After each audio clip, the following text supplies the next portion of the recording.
Hi everyone, Florian Puhani here, once again gratefully responding to your requests and suggestions. Here's a huge shout out to all of you who in any way contribute to the content of my channel. As you can see, this particular exercise was suggested by Tsuchi once again. Unfortunately, in this case, using the Cali rings as sliders turned out to be impractical, at least as far as I've tested it. Also, I have to admit that my adductors aren't strong enough for the suggested standing alternative. I found myself unable to break the adhesion in the maximally stretched bottom position. But I don't really consider this a problem. As you can see, you can comfortably adjust this bent over version to your individual strength level by hanging on the necessary amount of weight. You don't even have to assemble a twin bell. Just a normal dip belt will do, as long as you don't want to go down into the full splits. In one of my last videos I have used sliders as a substitute for gymnastics rings. So thank you, Tsuchi, for giving me the chance to do the opposite now. You often hear about gymnastics rings that you can hang them up practically anywhere, but that is simply not true. Likewise, you can't use slider tools anywhere. The floor may just be too coarse or too sticky. So I think it's really great to have two alternatives so you can always pick the one that fits the respective environment best. As you can see, the idea for the rings version was once again sparked by one of your comments. Serjan Seka suggested flies on rings that are hanging wide apart. Well, once again I have to admit I am not strong enough for this exercise variation. But as you will see in a moment, I've nevertheless kept the principle in the back of my mind. As it turned out, hanging the rings wide apart is absolutely ideal for training your adductors. To choose how wide exactly, assume the starting position of this exercise with your upper body bent over, resting with your hands or forearms on some equipment. Then straddle your legs until you feel a decent but not yet uncomfortable stretch. Now attach the rings exactly above your ankles. If you're a bit cautious about pulling a muscle, you can also put them a little closer together. During the exercise, you can still go for a little extra stretch by pushing the rings out beyond their pivot points. Just make sure they are hanging so close to the floor that you can easily bail out by putting your heels down, at least in the equilibrium position. Stand on the rings with your metatarsus. If this feels uncomfortable, just wear some shoes with good grip. If you're strong and flexible, you will have to strap the belt tighter than me in this shot and/or hang on plates with a smaller diameter in order to reach a sufficient range of motion.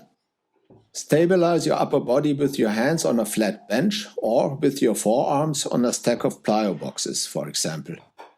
Personally, I slightly prefer the bench version because it allows a push-up-like posture that feels more stable than the forearm plank on the box.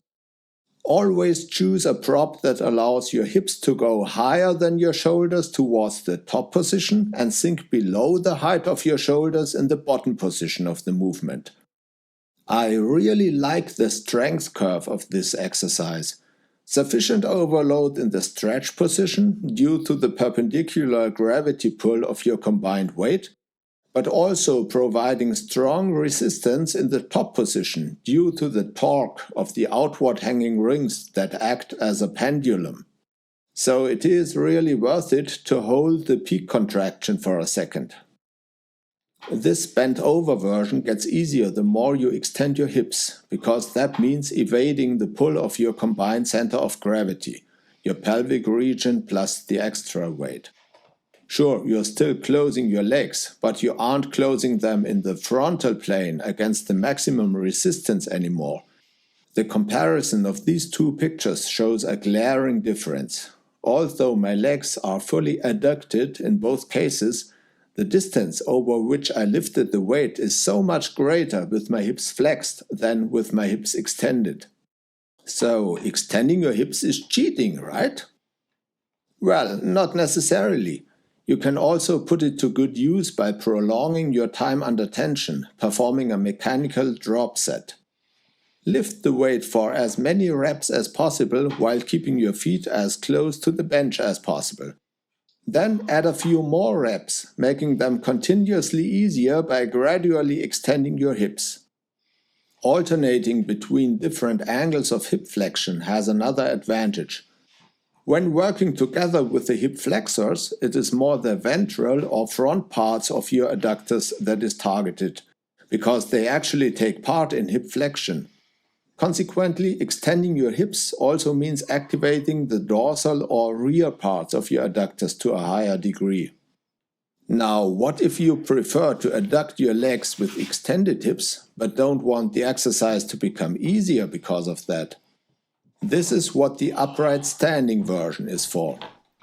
Compared to the bent over variety, I'm lifting a much greater percentage of my body weight here, so I don't even have to hang on extra weight.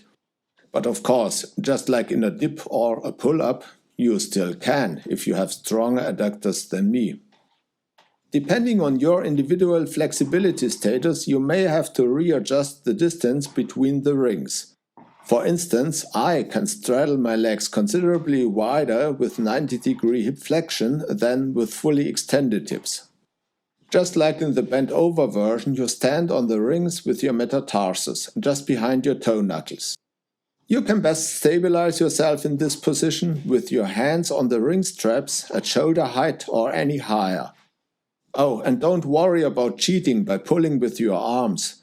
In fact, pull as much as you want.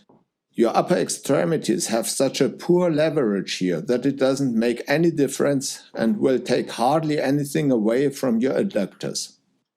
Okay, now let's see what claims I've made about this exercise in my recent community post and to what extent it could live up to them. Applicability for home training. Well, you need a place where you can fix the rings pretty wide apart. I'm not gonna lie, this could become problematic in many home gyms. But I don't know if I should call that special equipment. Both body weight only and weighted version possible. Check. Target specific areas of your adductors? Also check, though I wouldn't consider this very important. Mechanical drop sets, however, yes, I think that's pretty neat.